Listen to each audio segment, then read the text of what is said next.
Hello guys, welcome to judiciary point. This is Manjari Singh. आज मैं आप लोगों के लिए 31st Bihar judiciary prelims law की आंसर की लेकर आई हूँ। आई नो ये थोड़ा लेट हो गया है, बट आप सबको पता है कि जो कमर्शियल लॉ का पेपर था वो बहुत ही कंसेप्चुअल था, जिसके चलते उसके आंसर्स ढूंढने में टाइम लग गया। ये मेरे अकॉर्डिंग 100% सही आंसर की है, लेकिन हो सकता है कि कमीशन किसी किसी क्वेश्चंस में डाउट है, क्योंकि तो हो सकता है कि उसके आंसर्स डिफर कर जाएं, बट फिर भी आप 99% रिलायबिलिटी लेकर चल सकते हैं। गाइज, मैं यहाँ पर इंग्लिश में डिस्कस कर रही हूँ। अगर हिंदी वालों को प्रॉब्लम हो तो आप उसके लिए डिस्क्रिप्शन बॉक्स चेक कर सकते हैं, वहाँ पर हिंदी की पीडीएफ आपको मिल जाएगी। मैं यहाँ पर डीप एनालिसिस नहीं करूँगी, क्योंकि मुझको पता है सबको आंसर्स जानने हैं। इसलिए अगर आपको डीप एनालिसिस चाहिए होगा, क्योंकि पेपर है ऐसा डिस्कशन करने वाला, तो वो मैं आगे चल के कर दूँगी। तो चलिए, मैं यहाँ पर बी सीरीज ले रही हूँ। आप इसके अकॉर्डिंग अपनी सीरीज में चेक कर सकते हैं। इसमें सबसे पहले पार्ट आता है कॉन्ट्रैक्ट एक्ट का। A contract without consideration will be, the answer is B, void. The age of majority for the contract is 18 years. Third, A gives an offer to give 1000 to whoever find his lost dog. ये क्या है? ये general offer है. Answer is B.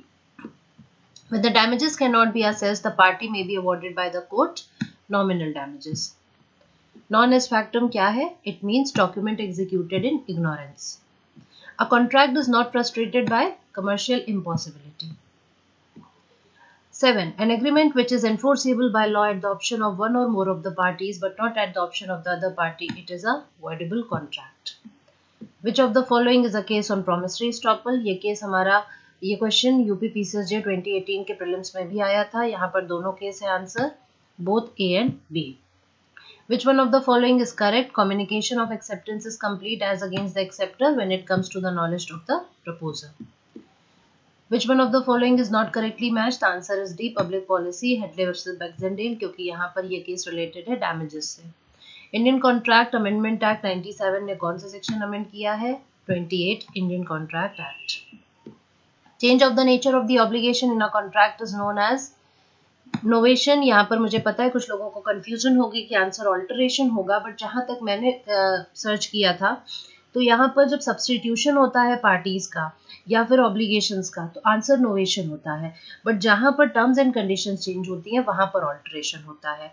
और जब जब भी ये क्वेश्चन बीपीएससी में पूछा गया है, तो उनका आंसर नोवेशन रहा है, इसलिए आई गेस कि ये नोवेशन ही होना चाहिए। 68 इंडियन कॉन्ट्रैक्ट एक्ट में सिर्फ माइनर की प्रॉपर्टी लायबल होती है, ठीक है। कंटिन्यूइंग गारंटी आपका कहाँ दे रखा है? 129 में दे रखा है। नेक्स्ट, एग्रीमेंट वेजर का क्या होता है? वॉइड होता है। ये हो गया हमारा कॉन्ट्रैक्ट का पार्ट। अब शुरू होता है टॉर्ट का। पिजन होल थ्योरी टॉर्ट में प्रोपाउंडर कौन थे? सालमन थे। रेस इप्सा लोकेटर किससे रिलेटेड है? रूल ऑफ एविडेंस से। रूल ऑफ स्ट्रिक्ट लायबिलिटी किसने प्रोपाउंड करी? जस्टिस ब्लैकबर्न ने। कोई फैसेट पर एलियम फैसेट पर से, ये मैक्सिम किससे रिलेटेड है? वाइकेरियस लायबिलिटी से। Who divided wrong as public and private? Justice Blackstone. Which one of the following is not a valid defense in tort? Answer is C, scienti non fit injuria. Damnum sine injuria means damage without infringement of legal right. The duty under law of tort is towards the word at large. B. The principle of ubi jacebe remedium recognized in Ashby versus White का case. Liability independent tortfeasors की क्या होती है? Several होती है। Rule of absolute liability क्या imply करता है? It is stricter than the strict liability. Next question, to succeed in an action for the tort of negligence what is required to be proved? यहाँ पर answer C होगा, लेकिन D वाले मैंने यहाँ पर देखा कि जो हिंदी का वर्जन है उसमें यहाँ पे प्रतिवादी के द्वारा कर्तव्य का उल्लंघन लिख रखा है, वहाँ पे शायद डिफेंडेंट मतलब है, तो ये गलत दे रखा है, तो इसके हिसाब से शायद ये आंसर क्वेश्चन जो है ये वाला कैंसिल हो सकता है। No action lies for defamation if defamatory matter is written in a letter but not posted and kept in own custody. कौन सा डिफेंस है टॉर्ट ऑफ न्यूसेंस के लिए? Prescription as well as statutory authority. Rule de minimis non curat lex means trivial discrepancies must be overlook. अब सोगा का part आता है। फ्यूचर गुड्स का क्या मतलब है? Goods which are not in existence. अब इसमें से कौन सा सही नहीं है? B वाला, a sale creates a jus in personam whereas an agreement to sell creates a jus in rem. The term caveat emptor का मतलब क्या है? Let the buyer be aware. In the following statement, which one is incorrect when the sale is made by an auctioneer of goods and the issue is to pass a good title to the buyer? The answer is B. The sale is made by him when acting in ordinary course as an owner of the goods. Seller delivers to the buyer a larger quantity of goods than what was ordered. कौन सा incorrect है? Incorrect ये है कि buyer can retain the whole goods but make payment only for the goods ordered. ये गलत होगा. मतलब आंसर डी है. कौन सा यहाँ पे प्रोमिसरी नोट को लेके सही नहीं है कि it contains a conditional undertaking sign by the maker. Though a cheque resembles a bill of exchange in many respect, it is different instrument in other respect. कौन सा इनकरेक्ट है यहाँ पर? Answer is D. A cheque is dishonoured by non acceptance but this is not so in case of bill of exchange. कौन सा incompatible नहीं है यहाँ पर होल्डर इन ड्यू कोर्स के एसेंशियल एलिमेंट्स को लेके? B. He must have obtain the instrument of the date of its maturity positively. यहाँ पर असाइनमेंट एंड नेगोशिएबल को लेके कौन सा स्टेटमेंट सही नहीं है? The answer is B. Assignee is not liable for any defect in the title of the assignor but a holder in due course of negotiable instrument is liable for the defects in the title of the previous transferors. Next है point out in which of the following circumstances a banker is not justified in refusing the payment of a check. The answer is C. The customer has countermanded the payment. Doctrine of indoor management has occupied vital place in companies functioning, but number of decisions have made it subject to several exceptions. कौन सा exception यहाँ पर सही नहीं है? Where authority has claimed of delegated power beyond the articles of association. कौन सा statement यहाँ पे आर्टिकल्स ऑफ एसोसिएशन और मेमोरेंडम ऑफ एसोसिएशन को सही, उनके रिलेशन को सही बताता है? तो answer is B. Article of associations are subordinate to the memorandum of association and in case of any inconsistency articles must give way to the memorandum. Next, when a company gets involved in ultra virus transaction, there are several remedies available against it. कौन सा सही नहीं है? A. Any director can get an injunction to restrain the company from proceeding with it. Companies act 2013 limits देता है minimum और maximum number of directors पे. कौन सा सही नहीं है? डी वाला. The number of directors can be increased beyond this limit by a special resolution of the company with prior approval of the government. In case of operation and mismanagement in a company, application NCLT को दी जा रही है under companies act. कौन सा यहाँ पर सही नहीं है शेयर कैपिटल के रिस्पेक्ट में कि any single member holding not less then 1/15 of the issued share capital of the company may make application. यहाँ पे कौन सा करेक्ट आंसर है? पार्टनरशिप को लेके थोड़ा थोड़ा सा बस अंतर है, यहाँ पर ध्यान से आपको पढ़ना था. यहाँ पे जैसे पहला देखिए, every agency is based on mutual partnership, लेकिन होता है every partnership is based on mutual agency. ऐसे ही जरा जरा सी गलती है, यहाँ पर लॉस नहीं होता है, खाली प्रॉफिट होता है डी वाले में. आंसर है सी सही. There must be an agreement entered into by all the persons forming partnership. Next, कौन सा सही नहीं है for a dormant partner? The answer is B. A dormant partner is not liable for the firm's liability to outsiders.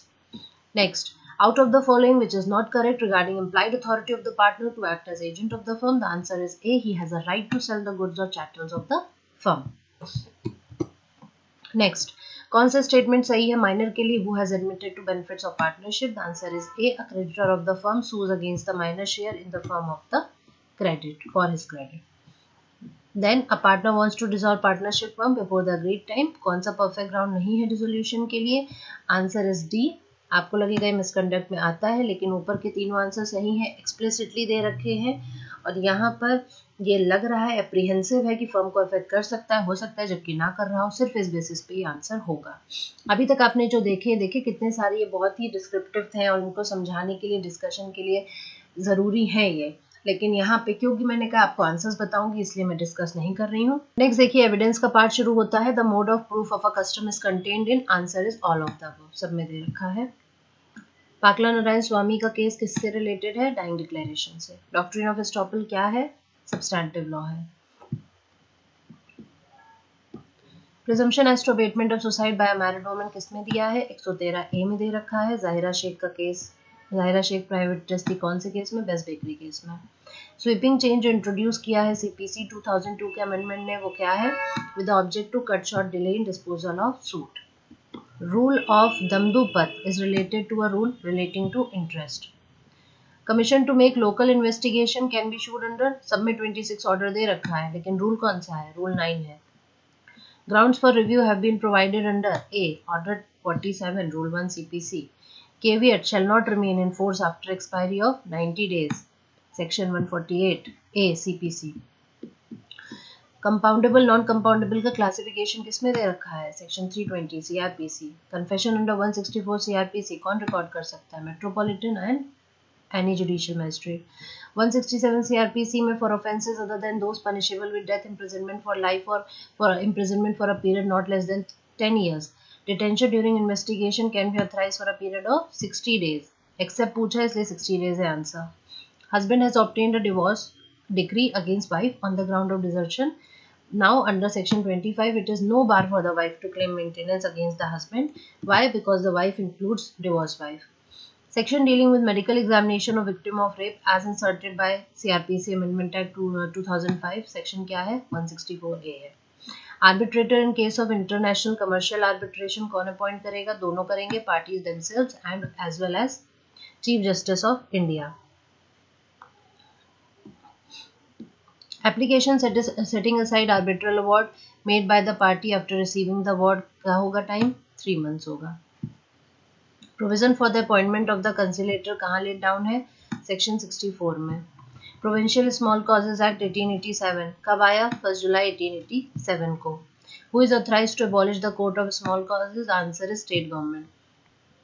Next constitution शुरू हो जाता है. Who propose the preamble before drafting committee of the constitution? The answer is Jawaharlal Nehru. When was the first meeting of constituent assembly held? 9 December. Task of making constitution was over on 26 November 1949 observed as Law Day. Fundamental right का concept कहाँ से आया है? US constitution से. DPSP का aim क्या है? To establish a welfare state. कौन सी कमेटी रिलेटेड है पंचायती राज से? बलवंत राय मेहता कमेटी. आप ये सब देख रहे हैं, मेकिंग ऑफ द कॉन्स्टिट्यूशन से क्वेश्चंस आए हैं, प्रीएम्बल से आए हैं, बहुत ही स्टैटिक नॉलेज आई थी. आप इसके लिए मेरी प्लेलिस्ट में जाके देख सकते हैं, मैंने मेकिंग ऑफ द कॉन्स्टिट्यूशन पर प्रीएम्बल पे वीडियोस बना रखे हैं. कौन सा कॉन्स्टिट्यूशनल अमेंडमेंट मिनी कॉन्स्टिट्यूशन कहलाता है? 42nd amendment. Who has served as the India's 12th president? अभी जो हमारे हैं रामनाथ कोविंद जी, वो 14th है. ठीक है, तो आंसर है यहाँ पर 12th Pratibha Patil. Who appoints the advocate general of the state? The answer is the governor. The post of deputy PM क्या होती है? Non constitutional.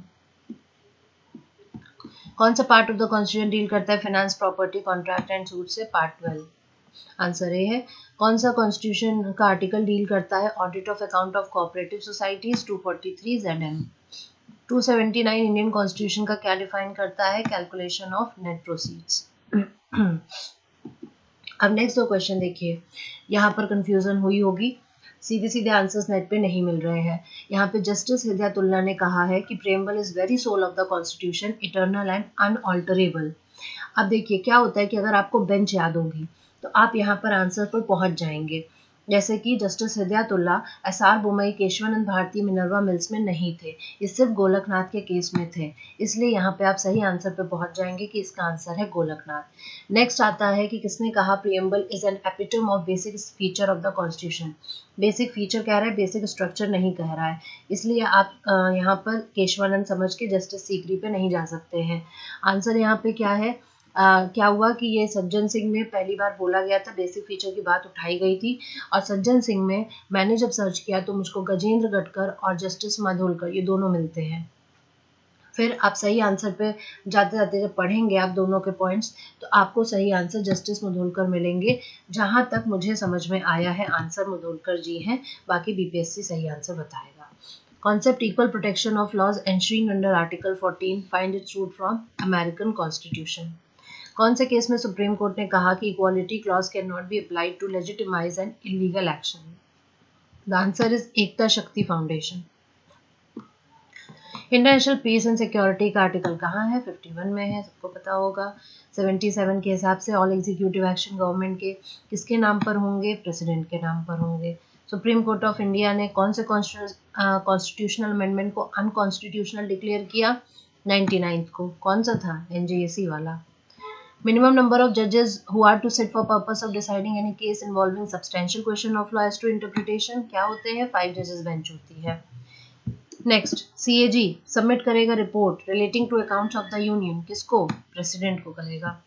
कौन सी following has exclusive power to expand all India services? Rajya Sabha only. यहाँ पे किसी किसी को लग रहा होगा पार्लियामेंट होगा जब उन्होंने आर्टिकल पढ़ा होगा, लेकिन है क्या यहाँ पर कि यहाँ पर दे रखा है कि जो काउंसिल ऑफ स्टेट्स हैं जब वो रेजोल्यूशन के थ्रू पास होगा तब पार्लियामेंट की पावर आ रही है।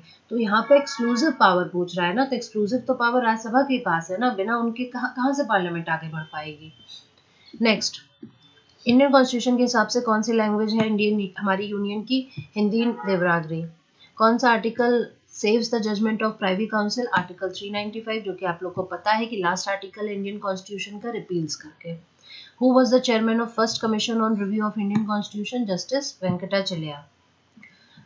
कौन सी रिट को जुडिशियल रेमेडी भी कहा जाता है? ये नहीं पता होगा, कई लोगों के लिए नया रहा होगा क्वेश्चन। मैंडेमस कहा जाता है। ठीक है। Every proclamation issued under article 352 क्या होगा? It shall be laid before each house of the parliament. Finance commission में कौन कौन होता है? चेयरमैन एंड 4 मेंबर्स होते हैं। कंपोजिशन यूपीएससी का कॉन्स्टिट्यूशन में लेड डाउन किया गया है, पहला ही सही है इसमें। 340 इंडियन कॉन्स्टिट्यूशन डील किससे करता है? बैकवर्ड क्लासेस कमीशन से। आर्टिकल ऑफ द कॉन्स्टिट्यूशन के कौन से आर्टिकल के हिसाब से डिस्ट्रिक्ट जज में ट्रिब्यूनल जज नहीं आएगा? 235A। इसमें इन्होंने लिस्ट दे रखी है डिस्ट्रिक्ट जज में कौन कौन आता है जिसमें ट्रिब्यूनल जज नहीं है। मेनली किसकी एडवाइस पे प्रेसिडेंट रूल इम्पोज होता है स्टेट में? गवर्नर की एडवाइस पे। 356 की बात कर रहा है, 352 की नहीं कर रहा है। Doctrine of due process of law किसमें इंक्लूडेड है? आर्टिकल 21 में। Doctrine of separation of power administrative law start हो गया यहाँ पर। किसने फॉर्मुलेट करी थी सेपरेशन ऑफ पावर? मॉन्टेस्क्यू ने। रूल ऑफ लॉ का मतलब क्या है? Supremacy of the law, equality before the law. तो 2 और 3 यहाँ पर सही हो जाएगा। नेक्स्ट, अब्यूज ऑफ डिस्क्रिशन का मतलब है lack of power, equality before the law, rule of law. Delegated legislation, subordinated, separation of power, check and balance. Answer क्या होगा? ए। कौन सा स्टेटमेंट ट्रू है? तो answer is B. Delegated legislation का रेट्रोस्पेक्टिव इफेक्ट हो सकता है इफ ऑथराइज्ड बाय एक्ट और statute. Application of doctrine of vicarious liability in crimes. यहाँ पर आपको लगेगा क्राइम्स के चलते कि स्ट्रिक्ट लायबिलिटी हो सकती है, बट इन्होंने कहा है it seems to have been actuated by necessity rather than desirability. तो नेसेसिटी समझा है ना, इस वजह से यहाँ पर पब्लिक पॉलिसी है। Administrative law is the law concerning the. अब होता क्या है, इसमें भी कंफ्यूजन होती है डेफिनेशन में, तो आपको तरीके से याद करना है। यहाँ पावर, प्रोसीजर और जुडिशियल रिव्यू की बात कर रहा है, तो इसलिए आंसर इज केसी डेविस। और अगर कंट्रोल की बात करता तो वेड होता, अगर लिमिटेशन की बात करता तो जेनिंग्स होता। अब फैमिली लॉ, दया भाग के ऑथर कौन है? जिमुत वाहन। कौन से सेक्शन में हिंदू मैरिज एक्ट के हिंदू मैरिज को वॉइड डिक्लेयर किया गया है, किया जा सकता है? सेक्शन 11 में। Section 16 Hindu Marriage Act 1955 does not confer status of legitimacy to children born without marriage. D होगा। Next, Hindu Adoption Maintenance Act, child to be adopted should not have in the absence of valid custom completed the age of 15 years। देखिए Hindu law के सारे act से questions पूछे गए हैं और succession से तो 2-4 क्वेश्चन पूछे गए हैं, मतलब ज़्यादा पूछे गए हैं और सब कंफ्यूजिंग भी है। हिंदू सक्सेशन एक्ट में मिताक्षरा हिंदू कोपासनरी में कौन नहीं इंक्लूड होता है? Daughter in law. Hindu male is survive by adopted son, after born natural son, married daughter. Self acquired property किसको जाएगी? All the 3 equally. अब ये वाले सारे समझाने वाले हैं, लेकिन यहाँ पर समझाना नहीं है इसलिए मैं नहीं बोल रही हूँ। हिंदू मेल जो है स्टेपसन से मैरिड डॉटर इलेजिटिमेट जो सन है उससे सर्वाइव कर रही है, प्रॉपर्टी किसको जाएगी? उसकी डॉटर को जाएगी और उसके इलेजिटिमेट सन को जाएगी।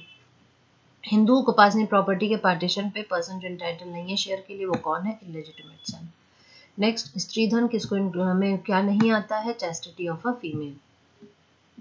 लीगल पर्सन जो हिंदू आइडल का है वो क्या है? Hindu minor. Next, Muslim law का part. Among the sources of Muslim law foremost क्या है? कुरान है। ठीक। सुन्नी लॉ में क्या नहीं रिकॉग्नाइज किया जाता है? मुत्ता मैरिज को नहीं किया जाता। मुस्लिम मैरिज विदाउट डावर क्या होती है? वॉइड होती है। Gift in favour of unborn person, unborn child क्या है? वॉइड है। Bequest may be made to child in the womb provided it is born from the date of will। यहाँ पे क्योंकि ना सुन्नी ना शिया कुछ नहीं दिया है तो हम सुन्नी मान के चलते हैं, तो इसके चलते आपका आंसर जो होगा वो यहाँ पर 6 months होगा, और अगर शिया पूछा होता तो 10 months होता। Waqf can not be created for construction of church. Difference of ages acknowledger और एक्नॉलेज चाइल्ड के बीच में क्या होता है? 12.5 years होता है। Custody of a minor wife किसको जाएगी? उसके हस्बैंड को जाएगी। Illegitimate Shia Mohammedan dies intestate, उसकी प्रॉपर्टी कौन इनहेरिट करेगा? उसकी माँ इनहेरिट करेगी। Shia Muslim already having 4 wifes has contracted a 5th marriage, ये 5th मैरिज क्या होगी? वॉइड होगी। अगर ये वो होता क्या कहते हैं सुन्नी, तो वहां पर इरेगुलर होता। देन टीपीए का पार्ट है, feeding the grant by estoppel section 43 है, सब्रोगेशन 92 है, एक्यूमुलेशन 17 है, रूल अगेंस्ट परपेचुटी 14 है। तो इसलिए आंसर कौन सा हो जाएगा? A option. Next, provision regarding doctrine of substituted security section 73 में दे रखा है। लीज और लाइसेंस के बीच में डिफरेंस दिए हैं इन्होंने, पूछा है कौन सा स्टेटमेंट सही है। तो यहाँ पर आपका स्टेटमेंट 1, 3 एंड 4 सही है, सेकेंड वाला गलत है, बाकी तीनों सही है। राइटिंग एंड रजिस्ट्रेशन रिक्वायर्ड नहीं होता है कौन से मॉर्गेजेस में? Mortgage by deposit of title deeds में। नेक्स्ट क्वेश्चन आता है 135, which of the following does not constitute exception to the rule against perpetuity? Answer is A. The literary meaning of lis pendens is a suit under consideration of any court of law. Next, which one of the following of TPA provides for competency or transfer any immovable property? Answer is section 7. Under which of the TPA section there is restriction for accumulation of property beyond a certain period? Section 17. Answer is A. ये पीछे match the following में भी था, तो वहां से जिसको नहीं पता रहा होगा पहले से, वहां से कलेक्ट किया होगा तो उसको यहाँ पे समझ में आ गया। प्रिंसिपल मार्शलिंग एंड कंट्रीब्यूशन का principle under the law of TPA किससे है? मैटर ऑफ सिक्योरिटी से रिलेटेड है। Where a gift is made of the property which is not in existence, कौन सा सेक्शन यहाँ पे वॉइड डिक्लेयर कर देगा? सेक्शन 124। प्राइमरी सोर्स इक्विटी का क्या है? कंसाइंस है। Statutory recognition of the principles of equity कहाँ पे नहीं मिलते हैं हमको? सोगा में नहीं मिलता है। Next, equity has threefold jurisdiction, exclusive, concurrent, auxiliary. क्या आंसर है? किसने कहा था? स्टोरी ने कहा था। इंग्लिश रूल्स ऑफ इक्विटी कहाँ मिलता है? हमारे इंडियन लेजिस्लेचर में सब्सटेंशियली इनकॉर्पोरेटेड है, substantially. Trust is extinguish in which of the following condition? All of the above. जहाँ पे ट्रस्ट रिवोक हो गया है वहाँ एक्सप्रेसली रिवोक करने पे, जहाँ पे पर्पस फुलफिल हो गया है और जहाँ पे पर्पस अनलॉफुल हो गया है। नेक्स्ट, ब्रीच ऑफ ट्रस्ट कहाँ डिफाइंड है? Section 3 Indian trust act. Then who among the following cannot create a trust? Minor. Next, recovery specific immovable property की कौन से लॉ के हिसाब से होगी? सेक्शन 5 CSRA में, CPC के हिसाब से। 149, general principle on which perpetual injunction could be granted, कहाँ दे रखा है? सेक्शन 38 SRA में दे रखा है। Relieve by way of mandatory injunction क्या है? डिस्क्रिशनरी है। तो ये था लॉ का डिस्कशन आंसर की का। मेरे हिसाब से to the best of my knowledge ये सही आंसर्स हैं। ऑफिशियल आंसर की आने के बाद आप यहाँ से क्रॉस चेक कर सकते हैं। रेस्ट मैं जीएस की आंसर की भी शाम तक अपलोड करने की कोशिश करूँगी। और हिंदी वालों के लिए अगर यहाँ पे प्रॉब्लम हो रही है समझने में तो आप उसके लिए डिस्क्रिप्शन बॉक्स चेक कर सकते हैं, वहाँ पर हिंदी की PDF आपको आंसर्स सही आंसर्स टिक करने के साथ मिल जाएगी। So guys, thank you so much for watching. Do like, subscribe and share my channel.